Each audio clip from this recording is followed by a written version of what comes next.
Hot Shots looks at a movie. Proof is a beautiful adaptation of the Pulitzer Prize-winning play by David Auburn. It stars Gwyneth Paltrow, Anthony Hopkins, Hope Davis, and Jake Gyllenhaal, and you don't have to know any mathematics to love it.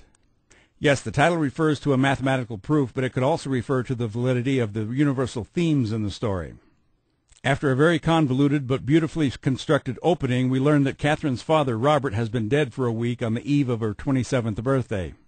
Robert was a brilliant mathematician who had revolutionized two fields before he was 22, but when he was 26 or 27 he started going downhill and losing his machinery, as he calls his mind.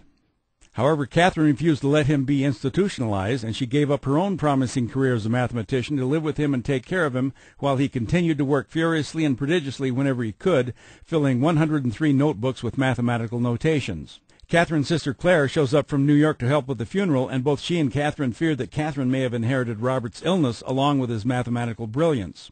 Also showing up is Hal, one of Robert's students and assistants, who's prepared to go through every one of Robert's notebooks to see if Robert wrote anything of value in his declining years, and Catherine shows Hal one notebook that she had locked up which contains what might be a new 40-page mathematical proof of great importance. However, Robert could have written it, Catherine could have written it, they could have written it together, or Catherine might have just imagined that she wrote it. On the other hand, if the movie is true, we know who wrote it. Even though Catherine loved her father with all her heart despite the sacrifices she had made for him, she shocks the people attending his memorial service by saying at the end of her eulogy, "I'm glad he's dead."